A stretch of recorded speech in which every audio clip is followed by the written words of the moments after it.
Boa noite, pessoal. Boa noite. Sejam bem-vindos todos. Aqui são 8 horas. Nós vamos começar agora a nossa live sobre um dos assuntos mais pedidos aqui no nosso perfil, que é o tamanho do pênis, né? Tudo que envolve o tamanho do pênis, a importância que esse tema tem para o homem e também o que é feito hoje em dia, o que pode ser feito para melhorar, né, o aspecto, a estética, a aparência do pênis, que antigamente era uma coisa bastante um tabu, pouco discutida, e hoje virou já algo na mídia, enfim, algo que é comentado com uma naturalidade muito maior. Tá? Vamos aguardar enquanto o pessoal está entrando, tem bastante gente entrando agora, e aí a gente vai começar a conversar sobre esse assunto. Tá? Para quem não me conhece, caso alguém tenha entrado por fora do perfil, tenha sido indicado aqui, meu nome é Paulo Esteves, eu sou urologista com especialização, com foco da minha atenção em andrologia, tá? Que é uma parte da urologia que é voltada à saúde sexual do homem, a parte, tanto da parte função erétil, ejaculação, libido, testosterona, mas também a essa parte do pênis como um órgão funcional, tá? Como um órgão que deve ter sua função na relação sexual, mas também na parte estética, que é algo que cresceu muito nos últimos anos. Então hoje a gente vai tratar desse assunto, tá? Tudo que envolve o tamanho do pênis, tudo que é normal, que não é normal, e tudo que pode ser feito para melhorar algum aspecto do tamanho do pênis que você pode estar insatisfeito, digamos assim, tá? Estou demorando um pouquinho aqui na introdução para dar tempo aí do pessoal ir entrando, né? São agora 8h01, vamos aguardar mais um minutinho para a gente começar a falar da live propriamente dita. Por enquanto eu vou consultando aqui meu roteirinho, eu vou contar para vocês um pouco do que a gente vai falar, tá? Então a gente vai falar sobre a importância do pênis em si na questão da parte psicológica do homem, da autoestima, enfim, da relação que o homem tem com o pênis, a importância que o tamanho do pênis tem para ele, o que é normal, tá? Que muita gente tem dúvida quanto a isso, por mais que a gente fale, explique, coloque números, muitos homens têm dúvida, não, tem uma dificuldade para entender o que é normal e o que não é normal, tá? Os raros casos em que existe realmente alguma anormalidade da anatomia do pênis. Tá? E além disso, a gente vai falar no final, momento mais aguardado aí por muita gente, dos procedimentos ou recursos que existem que podem ser feitos para melhorar o aspecto do pênis, para dar uma sensação de aumento ou um real aumento do pênis. Tá? A gente vai discutir tudo, desde os métodos que não são eficazes, que não funcionam, até os que de fato funcionam, os que são seguros, os que não são seguros. A gente vai falar sobre tudo, porque existe realmente muita informação na internet sobre isso. Isso gera muita dúvida e muitas vezes as pessoas acabam confiando em informações que não são verdadeiras, são propagandas, são anúncios, né? E acabam acreditando naquela informação. Tá? Acho que agora já deve ter entrado bastante gente. Vamos lá, vamos retomar aqui. Vamos começar a então entrar nesses temas que eu falei para vocês, tá? Para quem está entrando agora, seja bem-vindo. Vamos começar a falar sobre a importância que tem o pênis para o homem, tá? Bom, o homem, ele se importa de uma maneira muito grande com o pênis, não é de hoje, tá? Isso acontece desde a antiguidade. A gente tem registros históricos do Egito, enfim, da antiguidade mesmo, em que o pênis, né, era desenhado de uma maneira extremamente grande, ele era colocado na porta de alguns lugares importantes, ele era usado como ornamentos, colares, enfim, o órgão, né, sempre foi um ponto de atenção para o homem. Existe um termo para isso que é o falocentrismo, né? E realmente esse falocentrismo não é uma novidade, não é um modismo, uma coisa de vaidade atual. Isso é uma coisa muito antiga. E o homem sempre teve uma relação com o pênis muito interessante. Tá? Hoje a gente sabe que nem boa parte disso não é verdade, mas o pênis sempre foi relacionado com a potência sexual do homem, com a sua virilidade, com a sua fertilidade, ou seja, a capacidade de ter filhos. Então, teoricamente, né, na visão dos povos mais antigos, quanto maior fosse esse pênis, mais viril era o homem, mais másculo, mais forte, maior capacidade dele defender o povo, maior capacidade dele fecundar as mulheres e criar mais filhos. A gente sabe que não é verdade, não é bem assim, né? Mas o homem venerava o pênis desde da antiguidade, e isso se prolongou durante toda a nossa história, tá? E hoje, claro, a gente não tem mais esse tipo de crença, né? Enfim, sabe que o pênis tem sua função, mas que não é esse falocentrismo todo que existia na antiguidade. Porém, o homem ainda é muito preocupado, tem muito trauma, né? Quando ele acha que ele tem ou ele tem um pênis abaixo da média, e por outro lado ele se vangloria muito quando ele tem um pênis acima da média, e às vezes ele não está nem preocupado com o mais importante, que é o desempenho sexual, a performance sexual dele, tá? Então é interessante lembrar que esse tema, esse assunto, não é uma novidade. Isso é uma coisa que em toda a história o homem teve essa preocupação, né, com o tamanho do pênis, com a relação do pênis dele com a de outros homens, se ele estava à frente ou abaixo, se ele estava acima ou abaixo da média, tá? O que a gente sabe hoje? Tá? Que esse assunto, por mais que a civilização tenha mudado, melhorado, ele ainda gera muita ansiedade, tá? Muita ansiedade em homens que sofrem por causa disso. Então a gente tem o transtorno dismórfico peniano, que é quando o homem ele acredita que o pênis dele é menor do que o normal, e por mais que ele seja examinado por um médico, medido, aferido, vê que realmente não existe nenhuma mudança, nenhuma alteração, que está tudo normal ali, ele não consegue acreditar naquilo, ele enxerga o corpo dele de uma forma pior do que é na realidade, ele se vê mal. Tá? Isso é um pouco mais grave do que um outro quadro, que é a síndrome do pênis pequeno, que aí o paciente não é tão obcecado assim com relação ao pênis, ele tem uma noção, porém ele dá uma importância exagerada, né? Ele está sempre frustrado, achando que aquele pênis que é às vezes um pouquinho abaixo da média vai impedir que ele tenha uma vida sexual boa, que ele dê prazer, né, para as pessoas com quem ele está tendo relação, quando na verdade não é tudo isso, né? Isso na verdade é uma crença dele, mas essa síndrome do pênis pequeno é algo bastante frequente no nosso dia a dia, tá? E na verdade são pessoas que têm o pênis normal. Todos esses dois casos, transtorno dismórfico peniano, síndrome do pênis pequeno, são homens que têm o pênis normal, mas que acreditam, né, que têm o pênis abaixo da média. Isso foi muito agravado, né, muito piorado com a disseminação da pornografia, tá? Porque na pornografia, obviamente, é selecionado os homens que têm um pênis maior, tá? E aquela pessoa mais inocente, mais desavisada que está assistindo esses vídeos eróticos vai ver só pênis grandes, vai falar, bom, eu estou completamente fora da média, eu sou muito diferente daquilo que eu estou vendo ali no vídeo erótico.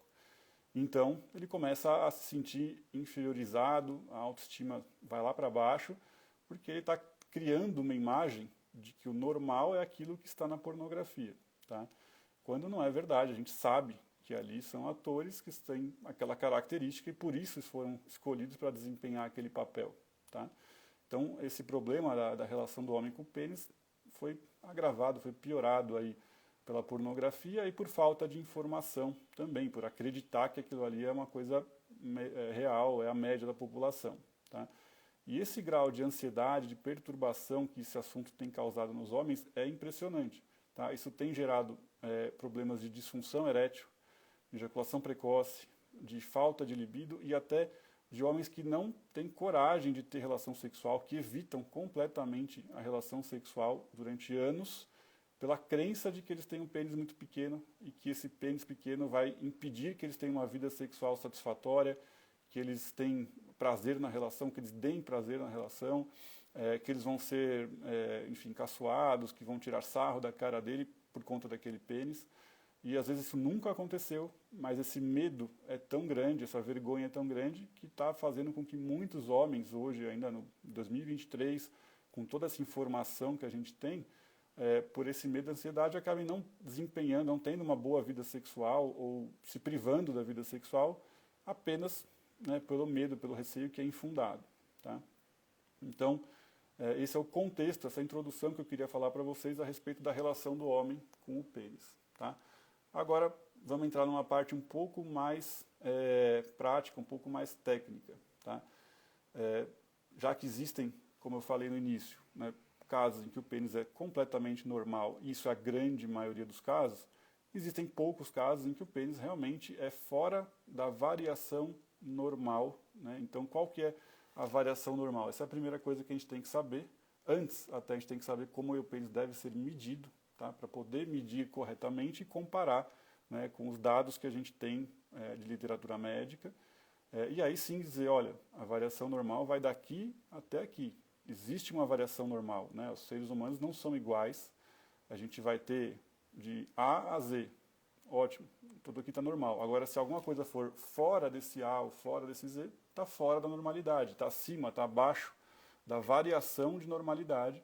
Aí pode ser algo patológico, alguma doença, alguma malformação, alguma deformidade. Sim, existe, são raros, mas existem esses casos. Então, como que a gente faz para chegar nesse diagnóstico, tá? Isso o paciente pode fazer, o homem pode fazer sozinho em casa, ou nós, médicos, urologistas, fazemos numa consulta quando o homem tem essa preocupação, essa queixa, tá? A gente tem que medir o pênis, o comprimento do pênis e a circunferência, tá? Existem 3 formas de medir o comprimento. O comprimento do pênis flácido, o comprimento do pênis ereto e o comprimento flácido esticado, tá? Eu já vou dizer que a mais confiável é flácido esticado, tá? Porque a ereção vai variar do momento, da intensidade da ereção. Não tem como o homem ter uma ereção na consulta médica, nem a intenção é essa, então não vale a pena medir dessa forma. Medindo em casa, ele até pode ter essa medida, mas ainda assim pode haver alguma variação. O flácido também tem uma variação maior ainda. Se está frio, o pênis pode diminuir, pode encolher um pouco. Então, não é uma forma boa, não é uma forma confiável de medir, de comparar com outras pessoas.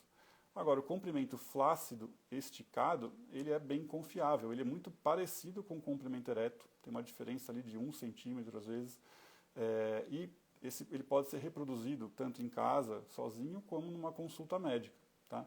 Como que tem que ser feita essa medida do comprimento? Tá? A gente pode utilizar uma régua ou uma fita métrica. O melhor é sempre a fita métrica, tá? É o mais confiável, porque o pênis pode ter uma curvatura e a fita métrica acompanha essa curvatura, enquanto a régua não, tá? A gente vai colocar o zero ali da fita métrica na região do pubis. O pubis é aquele osso, né, que tem em cima do pênis. Então a gente vai colocar na base do pênis e apertar toda aquela gordura que tem ali em cima do pênis, entre a pele e o osso do pubis. Você vai apertar ali, comprimir e vai levar o zero da régua lá para trás, bem onde a gente consegue começar a medida, tá? E vai esticar a fita até a ponta do pênis, né? Até a ponta da glândula, até a parte mais distante do seu corpo. Com isso, para medir flácido esticado, você vai tracionar o pênis ao mesmo tempo pela glândula, você vai puxar ele para frente o máximo possível e você vai ali ver na fita métrica quantos centímetros ele atingiu, tá? Esse é o comprimento flácido esticado. Essa medida pode ser feita ereta, pode ser feita simplesmente no flácido, mas o mais recomendado é o esticado. A circunferência do pênis também pode ser medida com uma fita métrica, aí sempre com a fita métrica, e ele pode ser feito flácido ou ereto. Não precisa esticar o pênis, no caso da medida da grossura da circunferência, não tem por que esticar. A gente sempre deve medir no ponto mais calibroso do pênis, tá? Onde tiver o maior diâmetro. Então pode ser no meio, pode ser mais para frente. Agora você vai ver ali o ponto que está mais calibroso, vai passar a fita métrica, fechá-la em volta do pênis, e pode ser ereto ou flácido, você vai ter uma medida de grossura ou de circunferência, né? Esse é o termo correto, da circunferência do pênis. Fazendo essas medidas, se você quiser, se tiver curiosidade, você faz, você anota, a gente vai poder comparar isso, tá? Com a literatura médica. Então, existem estudos grandes, pesquisas grandes que foram feitas, né, algumas com mais de 15 mil homens, para elucidar essa questão, para saber qual é o tamanho normal, qual é a variação normal, o que está dentro aí da variação normal, tá? Essas pesquisas, a mais importante é essa que eu estou citando, de mais de 15 mil homens, ela pegou homens de vários países, então exatamente para ter aquela variação, né, de diferentes povos, diferentes etnias, e eles fizeram medidas todas essas formas: flácido, ereto, flácido esticado, circunferência flácida, circunferência esticada. Então eu vou falar aqui as medidas para vocês, tá? E vou falar uma coisa que é mais importante do que a média, tá? A média, às vezes eu recebo esse tipo de pergunta, mas o que é a média? O que é a média? A média é você somar, né? Então, se você tem 10 e 20, você soma os dois, dá 30, divide por 2, dá 15, isso é a média, tá? As pessoas têm uma dificuldade, porque está falando de pênis, saber qual é a média.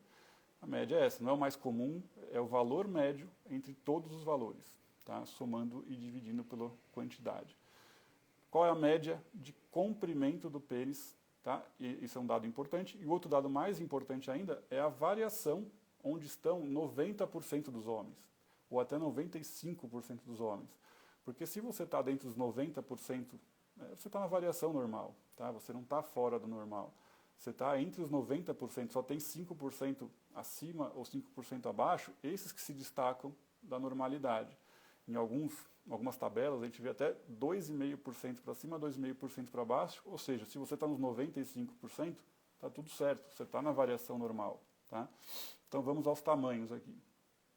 90% dos homens está entre 10 a 16 centímetros de comprimento. Tá? Aqui eu estou falando do comprimento flácido esticado ou até do ereto, que é muito parecido, como eu falei, uma diferença de 1 centímetro no máximo, às vezes menos, às vezes não tem diferença do flácido esticado para o ereto.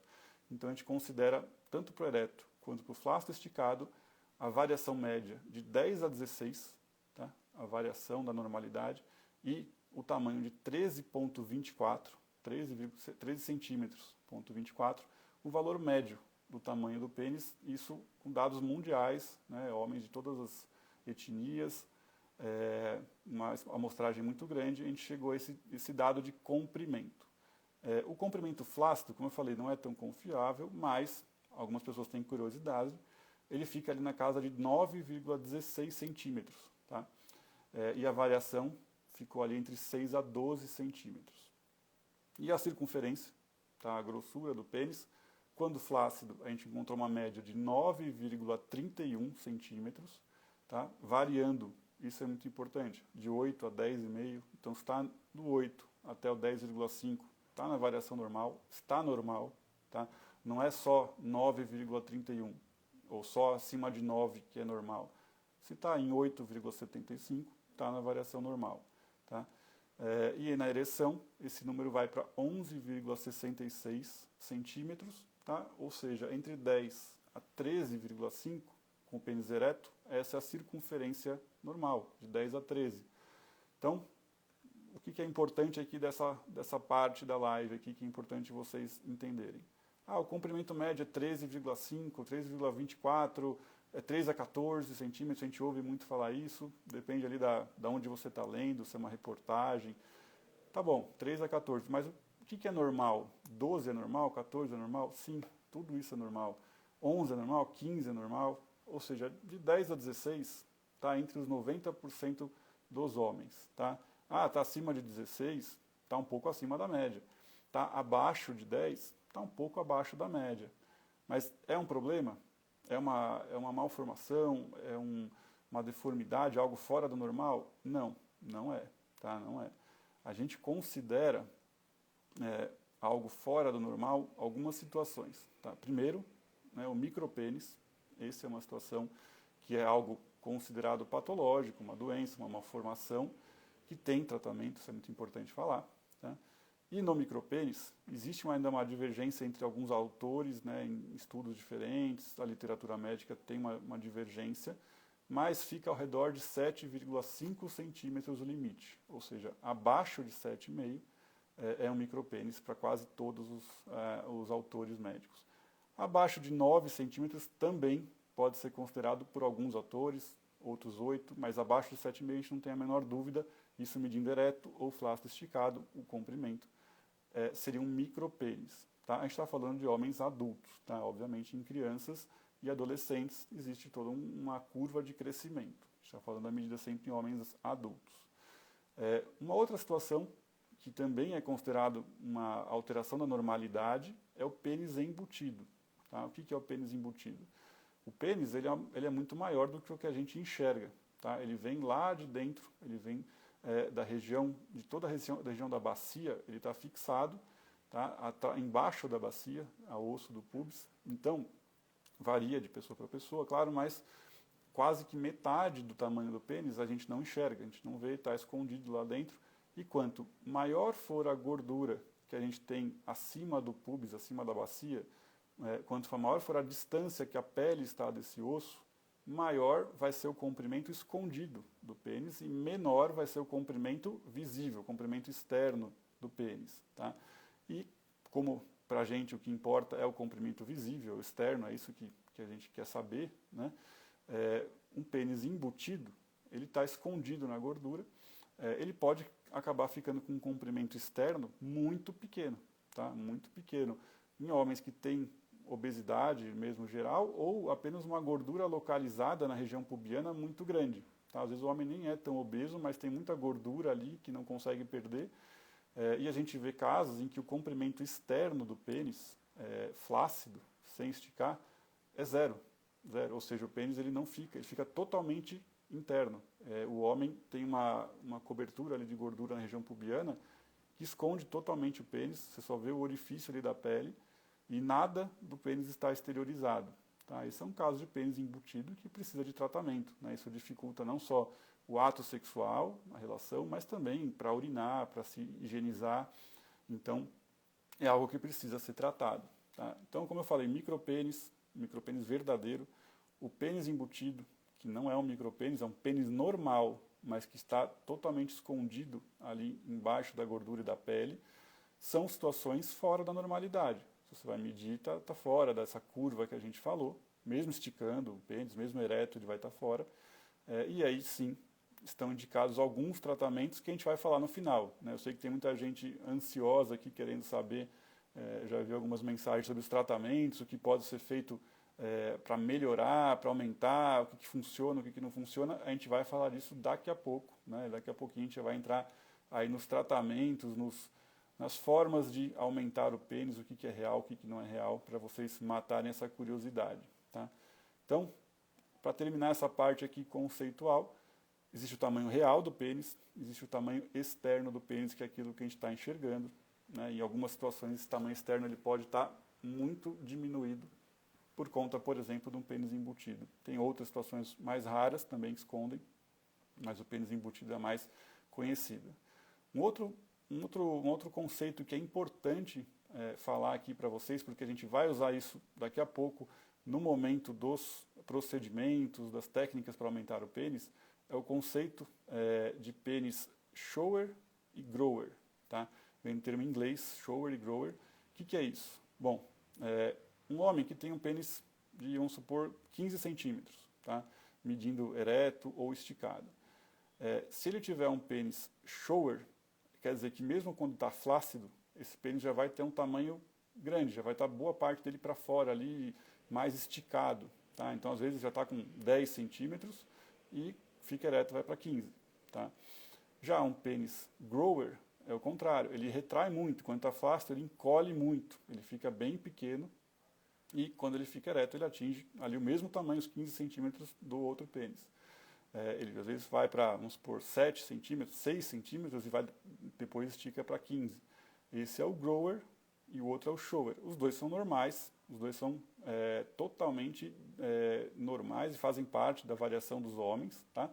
Mas isso é importante porque às vezes esse homem que tem um pênis que é o grower, né, que fica bem pequenininho, depois aumenta, quando está com o pênis flácido ele se sente envergonhado, ele tem vergonha de se trocar, né, num vestiário público, de tomar banho num banheiro que tem outros homens, né, um banheiro público, tem homem que deixa de jogar futebol no final de semana para não ter que se trocar ou tomar banho ali com outros homens vendo, tem homem que tem vergonha de se despir na frente da parceira ou do parceiro quando o pênis está flácido, porque ele é um shower, né, perdão, ele é um grower, ele fica bem pequenininho e cresce bastante e não é um shower, tá?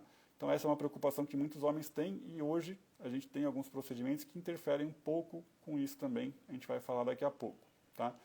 Então acho que agora a gente fez um apanhado aí dos conceitos, de como deve ser medido o pênis, quais são os tamanhos normais de comprimento flácido, ereto, esticado, de circunferência ou grossura flácido, ereto, qual que é normal, os 90% aí de variação normal e o que está fora da normalidade. Tá?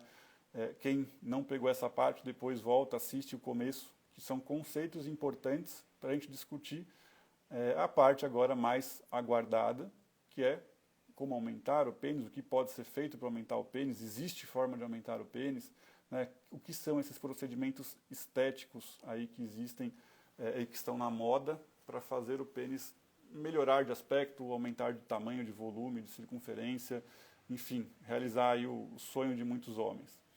Bom, a gente vai falar, só para vocês terem uma ideia aqui de quais são os temas, tá? De medicamentos via oral, de cremes ou géis, de extensor peniano, de bombas a vácuo, de bioplastias, tá? Que são procedimentos não cirúrgicos, e de cirurgias.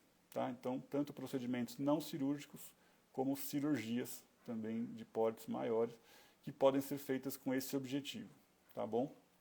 Então, vamos começar. A primeira forma de supostamente aumentar o pênis são medicamentos. Né? Infelizmente, a gente vê anúncios, às vezes alguns seguidores me mandam, né, foto, anúncio de algum produto que promete aumentar o pênis, enfim. Eu já falei várias vezes, vou falar de novo, não existe nenhum remédio que faça o pênis do homem adulto crescer. Nenhum. Tá? Mas você vai encontrar medicamento sendo vendido com essa promessa e não funciona. E por que é vendido? Porque eles são produtos autorizados para venda, são produtos que podem ser vendidos. Então, às vezes, colocam fitoterápicos, colocam remédios para ereção, suplementos alimentares, aminoácidos, vasodilatadores, e prometem no anúncio de que ele vai fazer o pênis aumentar. Não vai fazer, não existe nenhum remédio que faça o pênis do homem adulto aumentar.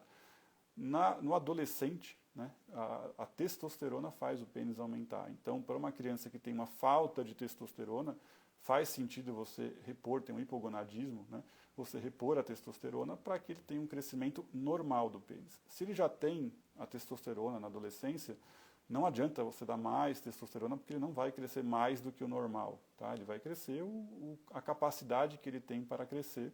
Então não adianta interferir com isso. A gente interfere quando a criança não entra na puberdade ou não tem níveis de testosterona adequados, né, e precisa suplementar essa testosterona para desenvolver o pênis.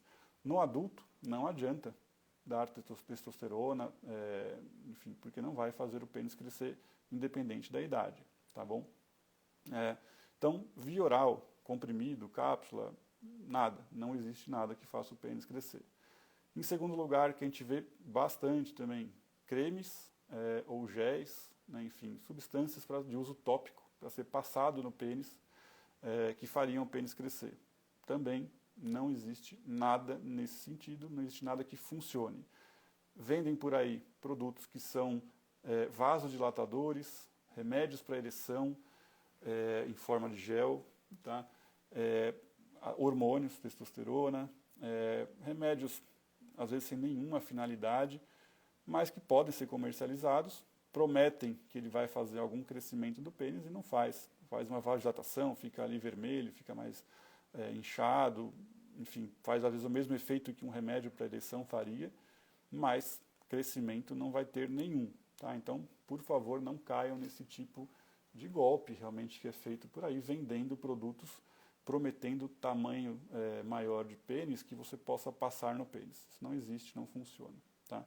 Agora vamos falar de coisas que já têm algum embasamento científico, que já tem alguma comprovação na literatura médica de que tem efeito. Tá? Efeito maior ou menor, a gente vai conversar, vai discutir, mas pelo menos eles funcionam para alguma coisa. O primeiro item que a gente vai falar são os extensores penianos. Tá? O que é o extensor peniano? Extensor, para quem não conhece, é basicamente um aparelho de tração. Tá?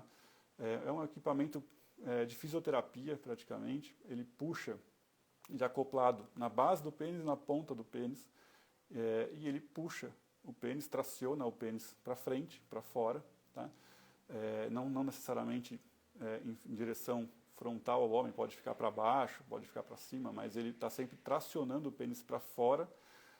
E esse equipamento de tração, ele funciona, sim, ele tem algum uso. Existem protocolos de uso correto, então não é qualquer extensor, porque a gente tem extensor que varia de R$100 a R$5.000. Então, obviamente tem uma diferença de qualidade também. E tem estudos com bons extensores, com protocolos de uso de algumas horas por dia, muitas horas por dia, todos os dias durante alguns meses, tá? E você tem comprovadamente algum ganho de comprimento. Por volta de 1 a 2 centímetros é possível em alguns meses. Tá? Claro que não é infinito, depois de alguns meses isso para de crescer. Tá? Existe uma necessidade de continuar algum uso com menor frequência, mas continuar algum uso depois para manter esse ganho. Alguns pacientes ficam muito satisfeitos com isso. Às vezes era tudo que ele queria, que faltava ali para atingir o objetivo. Mas ele tem esse ganho limitado, claro, não é uma capacidade de ganho assim tão grande. O extensor peniano é algo seguro, então ele é algo que pode ser utilizado, mas que deve ser utilizado com orientação médica ou de um fisioterapeuta especializado nisso, tá? Porque é um equipamento médico, um equipamento de fisioterapia que pode machucar o pênis se você utilizar sem uma orientação, sem saber realmente como utilizar aquilo de maneira segura. Tá? Então já atendi paciente que se machucou com o extensor porque usou da maneira inadequada ou pelo tempo inadequado. Tá? Vale a pena usar? A gente está falando de algo estético. Um paciente que tem um pênis normal, não é um micropênis, não é um pênis embutido, tem um pênis normal, dentro daquela variação que a gente falou no começo aqui da live, e ele quer tentar um ganho. Se ele tem esse interesse, pode fazer, pode ser feito, mas faça com orientação médica. Tá? E você tem que ter uma expectativa realista do que você pode esperar e tem que ter uma disciplina de uso grande para conseguir atingir esse objetivo. Tá bom? Vamos passar agora para um segundo item, que é a bomba a vácuo peniana. Tá? Vocês já devem ter visto em anúncios, em propagandas, acabam se prometendo muitas coisas da bomba a vácuo que não são verdades. Infelizmente elas não funcionam, mas elas têm sim alguma função. Tá? A bomba de vácuo ela já foi estudada para crescimento, para aumento do pênis e não funciona, ela não faz nenhum ganho de comprimento do pênis. Tá? Agora, ela é utilizada, ela é uma forma de tratamento recomendada que pode ser feita para disfunção erétil, para problemas de ereção, e naquele momento em que ela puxa bastante sangue para dentro do pênis, aquele vácuo, né, enche o pênis de sangue e ainda você coloca um anel na base do pênis para prender esse sangue ali dentro, isso acaba gerando um ganho de circunferência, de grossura, porque muitas vezes o pênis não estava sendo totalmente preenchido, porque a ereção daquele homem que está usando essa bomba a vácuo não estava assim tão boa. Então a ereção estava um pouquinho mais fraca, um pouquinho menos vigorosa, e ele já tinha ali, ele não estava ocupando totalmente a capacidade do pênis ali de se distender.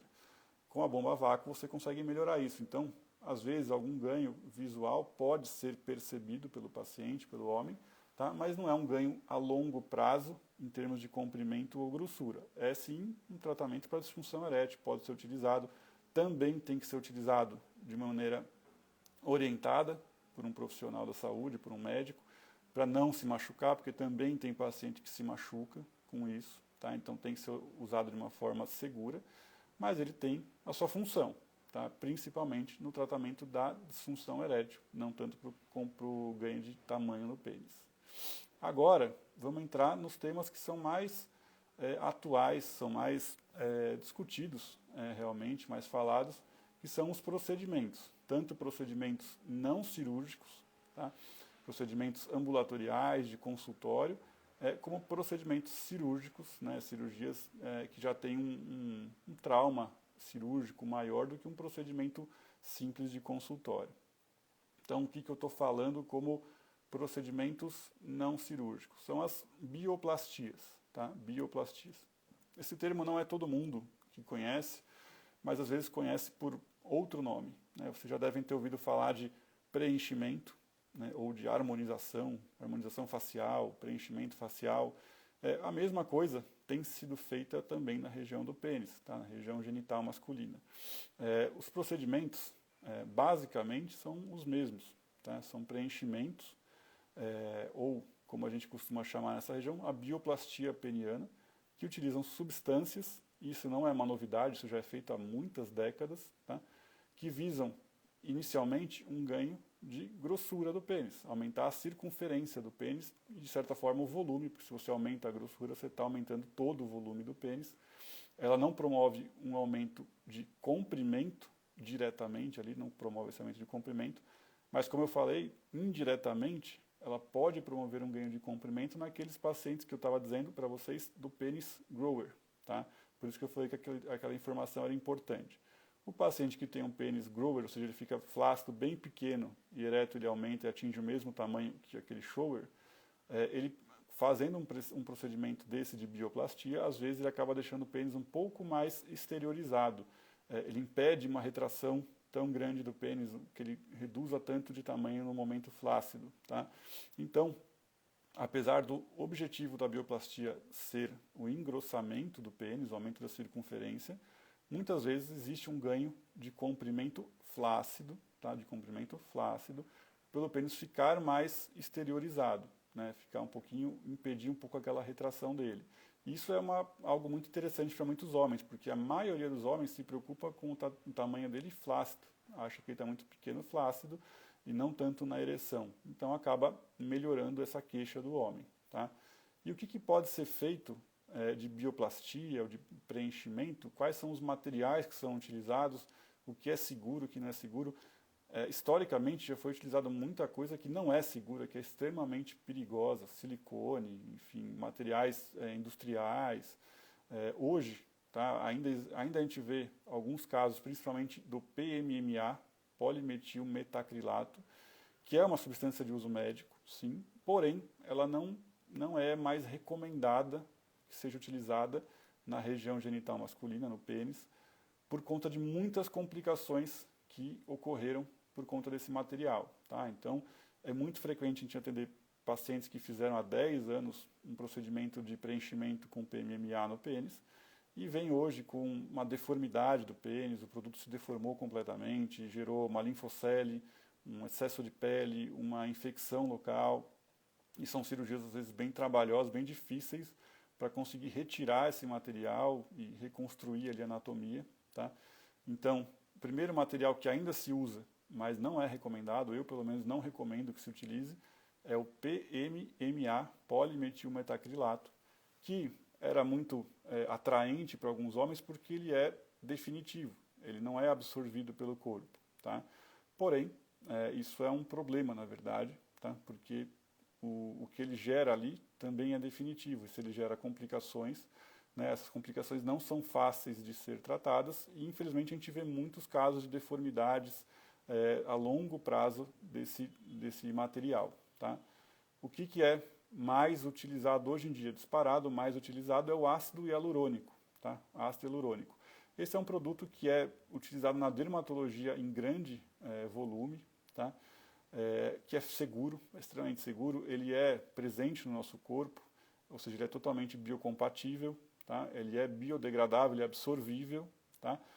Porém, também é um procedimento que tem que ser feito por quem está habilitado, por quem é capacitado, quem conhece muito bem a anatomia da região do pênis, conhece toda a inervação, conhece a vascularização, né, do órgão, porque qualquer procedimento de preenchimento pode lesar uma artéria, uma veia, um nervo, pode ser aplicado no local errado, né, muito superficialmente na pele, muito profundamente no corpo cavernoso do pênis e gerar embolização, gerar lesões graves, necrose da pele, necrose do pênis, em situações bem dramáticas. Então, o procedimento pode ser feito, é seguro, o material, né, o ácido hialurônico é seguro, mas sobre pessoas que saibam utilizar isso, tenham muita experiência nessa região.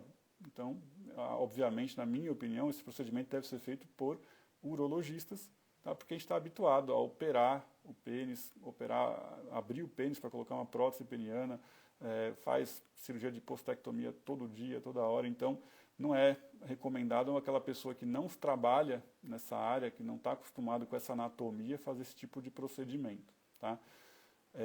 Existe um outro material que ficou muito famoso agora recentemente, que foi lançado há pouco tempo, que é o Urofil. Tá? O Urofil também é ácido hialurônico, tá? Mas é um ácido hialurônico que foi alguma formulação desenvolvida por um médico, um urologista americano. Ele patenteou esse produto e, enfim, tem diversos médicos utilizando esse produto. mas é exatamente as mesmas coisas que eu falei do ácido hialurônico, que é amplamente disponível no Brasil, tem diversas marcas, enfim, o Urofil é mais uma dessas marcas, pode ser feito, é seguro, deve ser feito com quem tem experiência e trabalha com isso e tem grande conhecimento dessa área. Tá? E existem outros materiais que a gente vem utilizando, tá? Que são até mais vantajosos, mais interessantes, na minha opinião. Tá? Por exemplo, a policaprolactona. Tá? Esse é um material que também é utilizado na dermatologia, tá? E ele é um preenchedor, mas ele é junto com esse efeito preenchedor, ele é um bioestimulador de colágeno. Tá? O que é isso?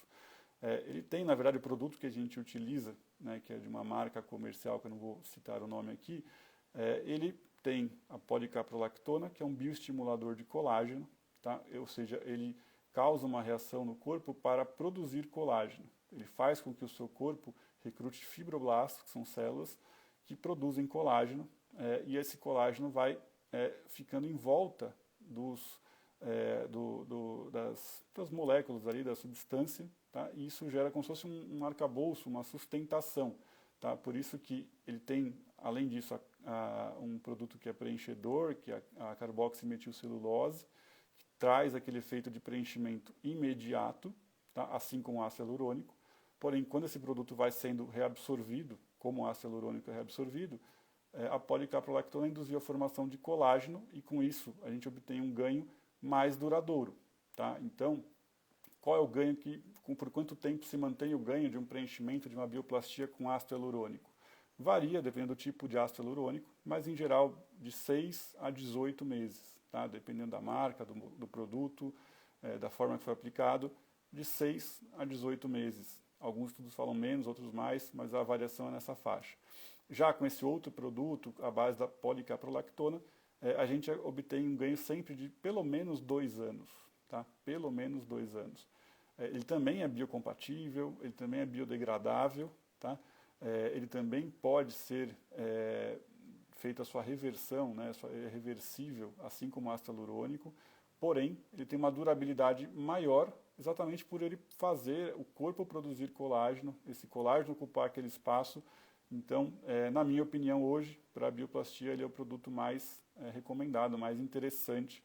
Ele produz uma consistência muito boa, muito interessante e um ganho de longo prazo. Não é definitivo, mas é de longo prazo.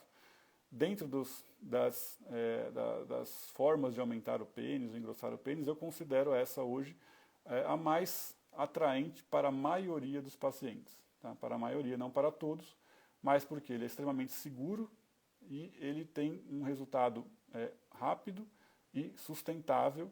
Não é definitivo, mas é bastante sustentável, é muito efetivo, é rápido e é totalmente seguro nas mãos de pessoas habilitadas. Tá?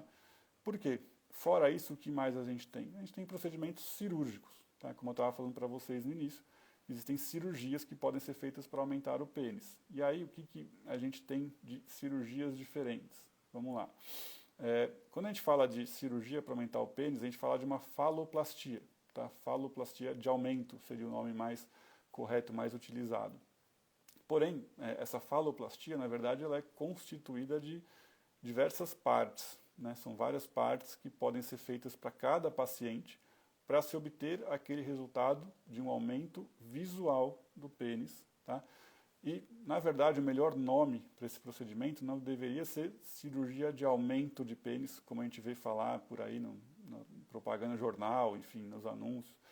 O nome correto deveria ser cirurgia para melhorar a exposição do pênis, tá? Porque de fato é isso que a gente faz. A gente aumenta o tamanho externo, né? O tamanho visível, o tamanho exposto do pênis, e não o tamanho real do pênis. Tá? Não vai fazer o órgão crescer, mas sim que ele fique mais para fora, mais exteriorizado e mais visível. Então, quais são as etapas que podem ser feitas para causar esse ganho de comprimento visível ali do pênis e também uma outra parte de ganho de circunferência?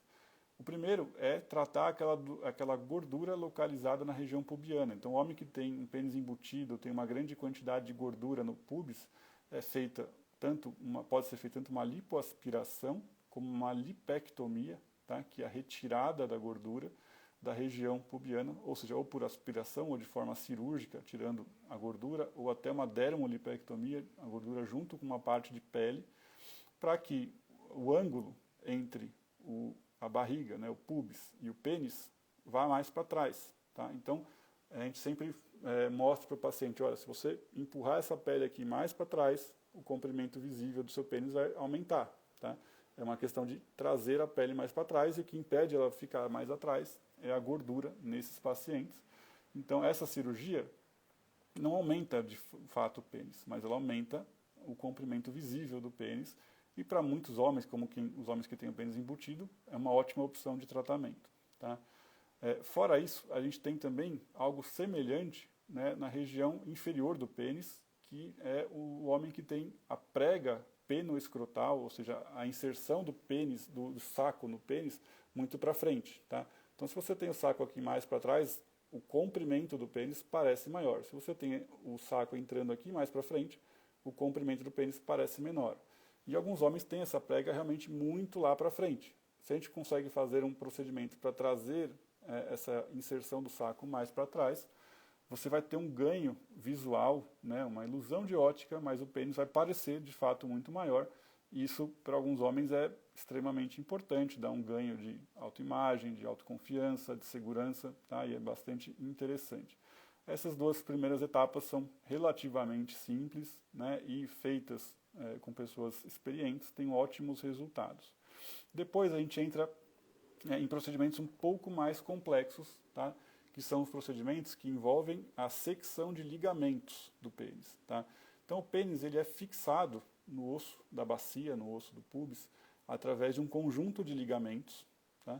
E esses ligamentos eles podem ser seccionados, cortados, e o pênis pode ser tracionado um pouco mais para fora. Porém, existe muita polêmica em torno desse tipo de cirurgia, porque alguns autores afirmam que ela tem muitos riscos, que ela pode lesar estruturas importantes do pênis, estruturas que trazem a inervação do pênis, a sensibilidade da glândula do próprio pênis. Porém, muitos homens fazem essa cirurgia e têm ganhos bastante interessantes de comprimento do pênis. Tá? Ela pode ser feita de maneira segura, mas ela já envolve mais riscos, então tem que ser para um paciente mais selecionado. Tá? Assim como a próxima técnica cirúrgica, que é o TCM, né, a mobilização total dos corpos cavernosos, que seria a etapa final dessa secção de ligamentos. Né? Nessa TCM, o corpo cavernoso, para ser totalmente mobilizado, é seccionado totalmente. Todos os ligamentos são retirados ali do pubis, o pênis fica totalmente solto dali, e isso promove realmente um grande ganho. Porém, para quem que é indicado esse tipo de cirurgia? Pacientes que tenham ou um micropênis verdadeiro, né, realmente um micropênis aquele abaixo de 7,5 centímetros, que não consiga ter relação, que tenha dificuldade para urinar, tenha dificuldade para se higienizar, enfim, um pênis que não é compatível com a vida de um homem adulto, tá?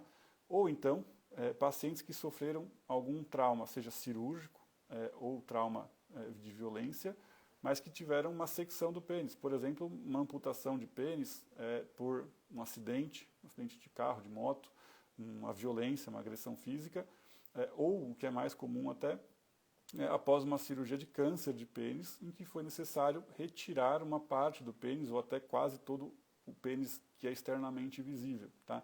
Esses pacientes que são penectomizados, foram retirados uma parte ou todo o comprimento externo do pênis, eles podem ser tratados por essa técnica de mobilização dos corpos cavernosos, que é uma cirurgia muito grande, que tem muita morbidade, ou seja, muito risco de complicações, um trauma muito grande cirúrgico para o paciente, mas ela vai conseguir fazer com que esses homens que praticamente não tinham mais pênis nenhum para se relacionar, possam ter, né, esse pênis de um tamanho pelo menos adequado para urinar de pé e ter relação sexual.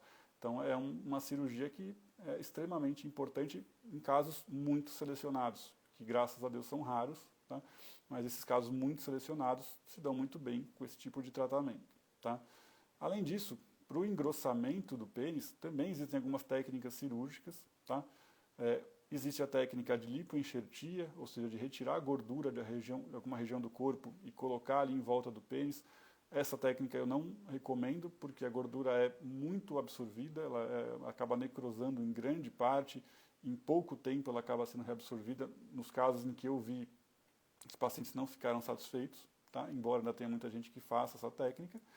Existe uma outra técnica que eu acho já bem mais interessante, muito boa, que é a técnica do retalho de dartos, tá? Que é feito um retalho com um tecido que envolve os testículos, ele fica dentro do saco, e você faz o engrossamento do pênis com esse tecido que é do próprio corpo, é definitivo, está vascularizado, tem uma consistência bem semelhante à do pênis, e você tem um ganho de grossura muito interessante de calibre do pênis, também é definitivo, mas é um trauma cirúrgico grande, é uma cirurgia que tem uma recuperação longa, muito maior do que os procedimentos de bioplastia que a gente comentou antes dessas técnicas cirúrgicas. Então, esses procedimentos também não são para todo mundo, são para aqueles pacientes que têm uma necessidade importante. Por exemplo, a gente vê pacientes que têm o pênis muito fino e não conseguem usar uma camisinha, tá?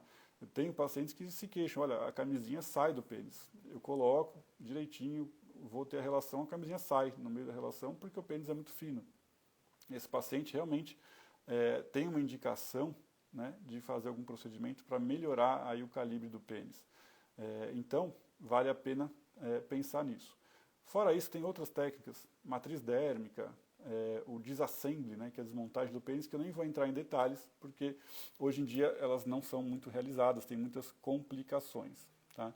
Eu acho que a gente falou, de maneira geral, de quase todas as opções que existem hoje, as mais comuns, pelo menos, para causar essa melhora do pênis, melhora de tamanho, melhora de circunferência, de comprimento e melhora estética do pênis visual e funcional.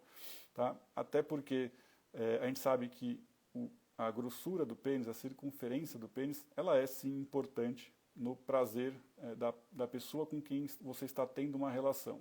Ou seja, sua parceira, seu parceiro, a relação da grossura do pênis ela é importante no prazer. Já o comprimento, se ele estiver dentro da normalidade, não é tão importante assim. Tá? Ou seja, se estiver naquela variação dos 90% que a gente falou no início da live, não vai fazer tanta diferença. Vai fazer diferença, claro, se for abaixo, não da média, da faixa de variação, abaixo dos 90% de variação da normalidade. Tá? Isso que é importante. A pessoa não pode achar que não vai dar prazer porque ela está meio centímetro, 1 centímetro abaixo da média. Agora, se ela está fora da faixa de variação, aí sim pode ser que isso aconteça. Mas a relação do calibre, da grossura do pênis com o prazer é maior, sim, isso é bem documentado. Tá? Então, agora, como tiveram bastante dúvidas que vocês enviaram, eu vou aproveitar esses últimos minutos para responder algumas aqui dessas dúvidas, das melhores dúvidas que vocês mandaram. Tá? Bom, dúvidas assim, um pênis de 15 centímetros, 12, não sei o quê, isso a gente já falou. Tá? Se está dentro da variação normal, dos 90%, lá no começo eu falei o que é esses 90%, de quanto a quanto, né? Por exemplo, no comprimento 10 a 16, flácido, esticado ou ereto, ele não é pequeno, ele está dentro da normalidade, da variação normal. Tá? Aí outras perguntas aqui eu vou lendo, passando um pouco mais rápido para a gente conseguir responder todas as perguntas. Cueca apertada na infância ou na adolescência, isso pode atrapalhar o crescimento do pênis? Não vai atrapalhar, a não ser que seja uma cueca de aço, né, uma cueca de concreto, né, enfim, alguma coisa totalmente rígida que não dê nenhuma elasticidade para o pênis. Mas não, uma cueca apertada não vai atrapalhar o desenvolvimento do pênis. Não tem grandes situações que atrapalhem o desenvolvimento nesse sentido, tá? Complementando aqui a resposta. Testículo não é o tema dessa aula, vamos falar em um outro momento aí, quem sabe.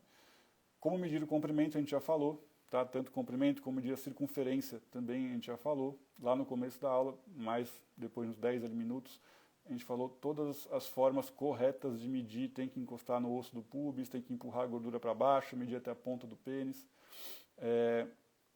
O pênis pode diminuir de tamanho? Sim, ótima pergunta. Tá? Ele pode diminuir de tamanho, ele pode atrofiar. Tá? Quando que isso acontece? Após uma cirurgia de prostatectomia radical, ele pode atrofiar por desuso, por falta de uso, falta de ereções, não só de relação sexual, mas de ereções durante muito tempo, tá? Por falta de testosterona, principalmente juntando falta de testosterona, falta de ereções, de o pênis sem uso, sem encher de sangue, sem levar esse sangue rico em oxigênio, sem oxigenar o pênis frequentemente, existe sim uma perda de tamanho do pênis. Existe atrofia também por doença de Peyronie, que é aquela doença que causa a curvatura do pênis, também pode atrofiar tanto o comprimento, diminuir, quanto o calibre do pênis, pode formar pontos em que o calibre fica menor. Então sim, ele pode atrofiar, e existe tratamento para cada um desses casos, tratamentos que são adequados individualmente para cada caso. Tá? A idade que o pênis se desenvolve, ele começa na puberdade. A puberdade ali por volta dos 9, 10 anos, 11 anos, e vai até no máximo, os 19 anos. A grande parte do crescimento vai acabar ali por volta dos 16, 17 anos. Tá? Mas ainda alguma coisinha pode crescer até os 19 anos. Colocar peso no pênis para aumentar o tamanho. Isso é o que antigamente se fazia e que hoje é feito com extensor peniano. Tá? Existe o extensor peniano que seria algo mais moderno. Antigamente se usava peso, de fato, né? Então na antiguidade eles amarravam pesos que ficavam tracionando o pênis para baixo. Essa pressão, essa tração esticava ali as fibras do pênis e gerava algum ganho. Hoje se faz isso com extensor peniano, tá? Que é uma maneira mais atual, mais moderna de fazer esse tipo de procedimento. Como eu falei no início da live, tem um ganho comprovadamente muito pequeno. Se for bem utilizado corretamente, pode ter um ganho, pode ser significativo para alguns homens, mas não é para se esperar um ganho também tão grande assim. Tem que ter uma expectativa bem realista e um uso com orientação médica. Tá? Truque para o pênis aparentar maior quando flácido. Não existe truque, tá? Não existe truque. O pênis flácido, como a gente falou daquele pênis que é o grower, não é o shower, ele vai variar muito de tamanho, né? Ele vai encolher muito e vai crescer bastante. Não tem como você impedir esse encolhimento. Claro que tudo que é calor da vasodilatação vai ajudar o pênis também a ficar um pouco mais cheio de sangue. E os procedimentos de bioplastia que a gente falou, que acabam deixando o pênis com volume maior, tanto de grossura, mas às vezes de comprimento, por impedir um pouco essa retração do pênis. Então, a bioplastia pode ser uma boa solução para quem está tentando ter esse volume maior aí na sunga, como essa pergunta aqui que mandaram. As vantagens e desvantagens de cada tamanho de pênis. Aí, como eu falei, se está dentro da variação normal, toda aquela faixa de normalidade é muito mais vaidade, tá? É muito mais algo da cabeça do homem, realmente vaidade estética, do que uma questão de vantagem. É algo pessoal, é algo da cabeça do homem, é estética. Você pode querer ter algo maior, mas não tem vantagem nenhuma. Agora, se está fora da variação de normalidade, aí sim é outra conversa, né? Aí não pode dizer que é normal e que tem as mesmas vantagens que um pênis normal. Então, volta no começo, você vai ver quais foram, no começo dessa live, né, quais foram os tamanhos que a gente tem toda a variação de normalidade. Tá? Mas dentro do normal, aí é vaidade, é estética, não está errado, pode querer ter maior, não tem problema nenhum, mas se for fazer algum procedimento, procure algo com segurança, né? Não vai fazer algo que não seja seguro, para não ter riscos grandes aí nessa área. Até quanto de comprimento vale a pena fazer, ou quanto de circunferência vale a pena fazer um procedimento? A gente não tem como dizer isso, tá? Por quê? É a mesma coisa que a gente falar, por exemplo, de uma mulher que vai colocar uma prótese de mama. Qual o tamanho de mama que vale a pena fazer um procedimento para aumentar? Isso é gosto, né? É pessoal, é gosto, depende da autoestima daquela pessoa, da visão que ela tem do corpo dela, e de preferências realmente, preferência de cada pessoa, né? É individual. Então, se for algo seguro, como a gente conversou aqui, quais são os procedimentos seguros, se aquele ganho, se aquela expectativa de ganho realista faz sentido para aquele homem, vale a pena fazer, pronto. É importante passar com um urologista que tem experiência nesse assunto, para quê? Para saber se aquele procedimento vai dar o ganho que você está esperando. Por exemplo, eu quero aumentar o calibre em tantos centímetros, isso aqui funciona? Tem que saber se isso funciona, se isso é recomendado ou não, para não ter uma expectativa que não é realista e acabar se frustrando depois, muito menos se meter em procedimentos que não são seguros. Tá? Então a gente discutiu sobre todos os procedimentos não cirúrgicos e cirúrgicos, e o que vale a pena depende de cada um, é individual, né? Depende da preferência estética de cada pessoa. Tá? Aqui, mais uma pergunta. É verdade que existe diferença de tamanho entre as etnias? Sim, existe. Né? Existe uma diferença pequena, não significativa, mas existe, sim, diferença. Só que isso não é uma regra. Tá? Então, pode ter um homem de uma etnia que considerada é maior, com um pênis pequeno, outra etnia que é considerada com um pênis menor tem um pênis grande. Tem características individuais de cada pessoa que são mais importantes do que a etnia. Tá? Outra pergunta aqui. No sexo, para quem é penetrado, o que dá mais prazer, o tamanho e a grossura? A gente já falou, né? A grossura, não é o comprimento. Tá? A grossura é mais relacionada com dar prazer para outra pessoa do que o comprimento. Se o comprimento estiver dentro de toda aquela variação da normalidade, né, a diferença não vai ser no tamanho, no comprimento, mas sim na grossura. Tá?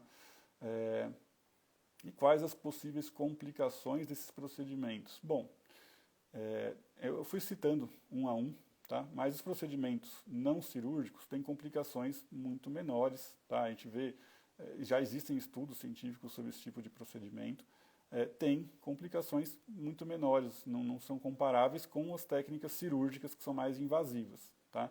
Então, procedimentos que podem gerar um hematoma, uma equimose na pele, uma infecção de pele, tá? Ou às vezes uma deformidade, ficou um pouco maior de um lado, menor do outro, um pouco mais grosso de uma forma, na base, não na ponta.